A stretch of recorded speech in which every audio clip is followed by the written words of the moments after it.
Well, hello. Look what I got here.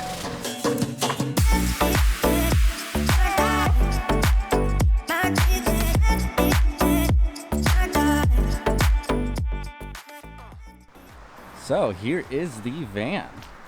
It is finally here. I ordered this thing about 5 months ago. That's the amount of time it took for it to get here and actually be in my hands from the time of ordering it. So I've been waiting for this thing for quite a while now. I am pretty excited to get started. Right now I am just going to give a quick tour of the inside and kind of explain the first things I am planning on doing with getting started on outfitting the van. And after that, it's time to get started. I'm excited. Let's go ahead and get right on inside. So, immediately you may notice that I have this extra row of seats back here. I did not opt to get the cargo van version of the Ford Transit. I got the crew van version. The cargo van would not have these seats. It wouldn't have some of the flooring that you can see right there. That's different from back there. And the cargo van would be more of just a tin can empty space. Whereas the crew van, which is the version I got, has these extra seats. It has a little bit of extra flooring and things like that. But mainly what I was thinking is these seats can easily be removed. So I was thinking, maybe a year, 2 years down the line, if I wanted to take some friends out on a trip, drive to a campground site, go camping with friends, or drive to, Vegas or something, it might be handy to have these seats that can easily be taken out or put into the van to do something like that. I just figured it would be nice to have that option. So let's go ahead and just climb on inside real quick. Do my best not to bump the camera. And here's the inside of the van. Right down here you can see those are the latches that you would pull on to remove the seats. It should just be super simple to take out. But aside from the seats, if you look back here, here is my nice blank canvas with which to build the van and do whatever I want. I was actually surprised that the van came like this and it didn't have paneling and things on the walls like it does over here, as you can see. So I think with the cargo van, it wouldn't even have this paneling or that flooring. I think it would all be tin can like this. But with the crew van, it has some. So some of this I'm probably going to end up removing and doing myself.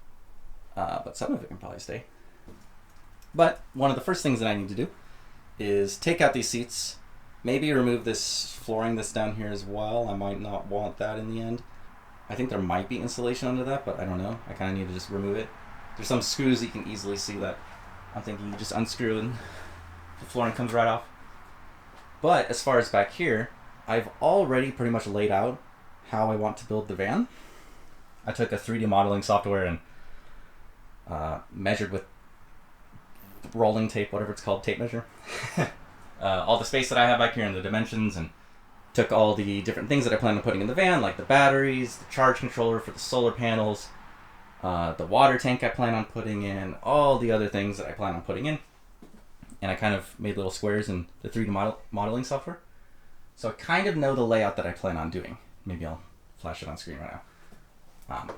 But for today, the first thing I need to do, as far as actually starting officially on the outfitting of the van, take out the seats, maybe remove that flooring, maybe it can stay, whatever. But at the very least, take out the seats. And then I need to glue wooden blocks, little wooden blocks to the floor down here. So my understanding of what I ought to do is you glue wooden blocks down here to act as anchors for the floor to sit on. You want a little bit of airspace to sit under the wooden blocks. That'll help with insulation. But what I'm going to do is glue a bunch of wooden blocks all along the floor.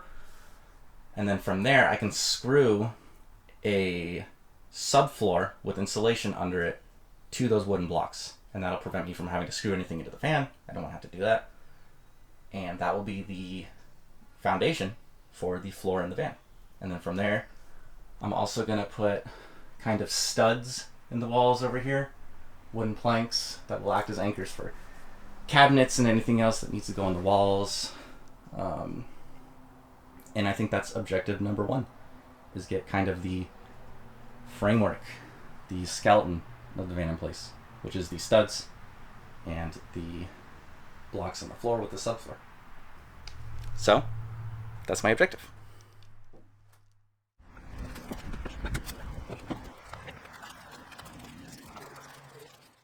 And that seat is out of here.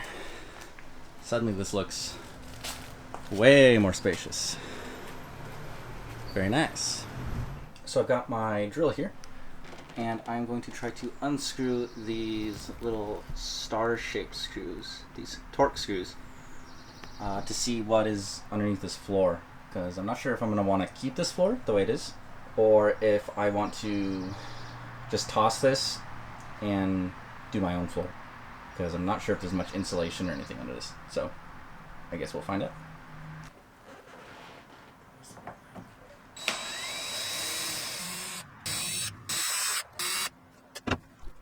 Each of these screws are out.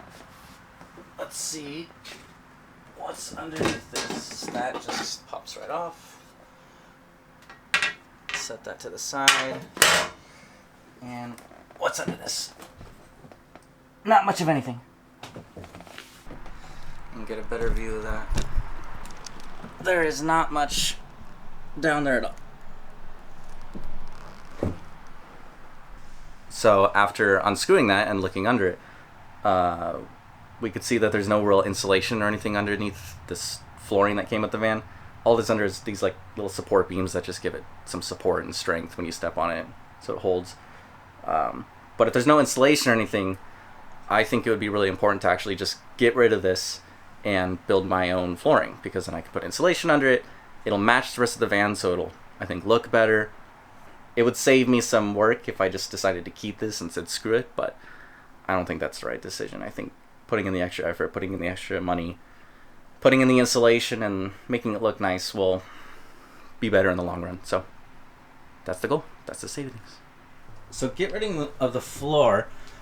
I'm not really 100% certain what I'm supposed to do, because that little bar that was here, there was just 4 screws.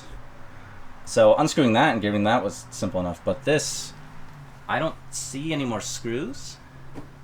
It looks to me like it's just being held down by this paneling that it's sitting under. And this paneling, I don't see, step out real quick. I don't see any screws or anything holding that in place. Maybe down here? No? So what I'm thinking is if I pull up on this, there's some resistance like here. This moves more than it does right here. So I'm thinking this stuff is held in place by just tabs that are like just pop in. So I'm thinking maybe I can just pop these up and this flooring will just slide out.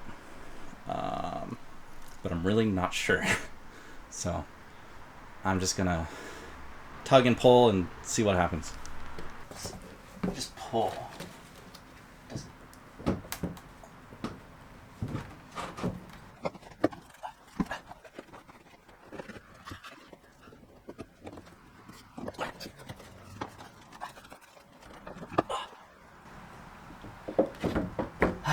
I'm gonna have to just play around with this.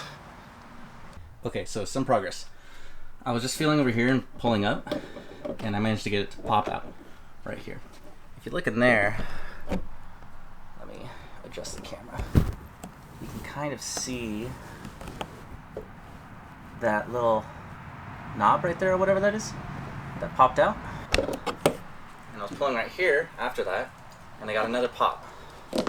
So maybe if I just keep going down, I can keep popping this up.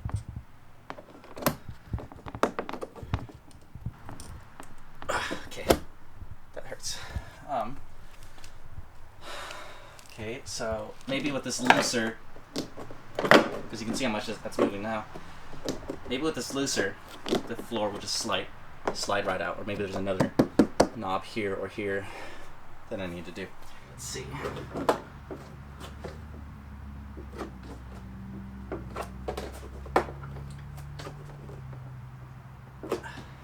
Just slide out.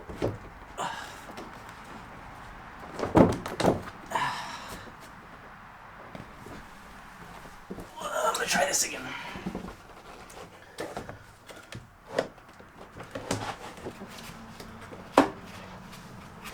What? It's holding you down.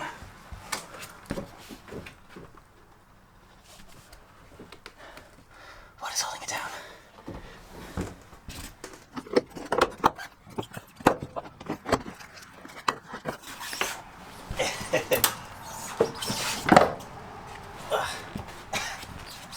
Oh, yes.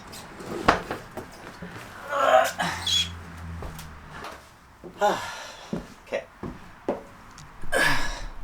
So, some of the struts or whatever you would call those was in there, and that's why I was holding it in.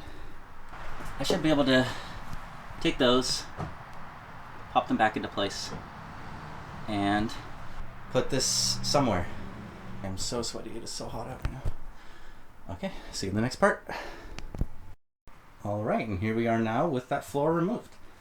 I did pop the pins back in on the steps, so that should be more or less secure again.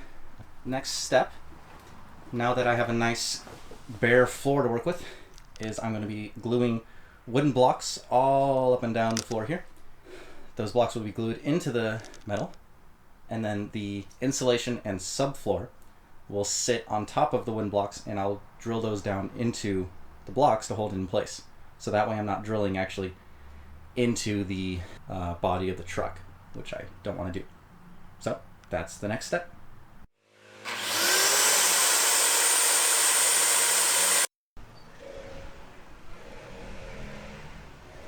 Okay, so these are the wooden blocks that I was talking about earlier.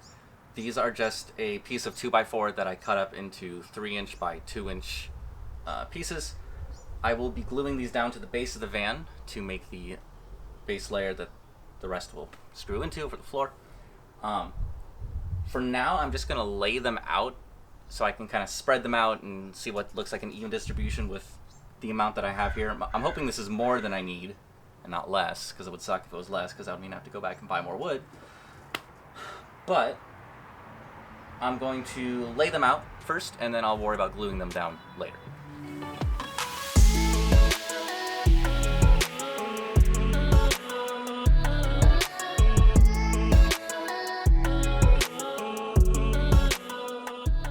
Okay, so here's the layout I have. This is nothing crazy.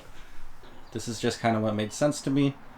I want to do kind of what I assumed would be an even distribution. Some of these might move around slightly, but this is what I'm thinking would be good. My thought process with this is, does it look like if I stepped anywhere, there's nothing in the vicinity to support that weight? And I don't think there's anything here that's like atrocious that looks bad. So next step, I need to kind of wash this a little bit. I think I've tracked some dirt in here walking around. And you don't want contaminants with the glue. So I'm going to wipe this down and start gluing.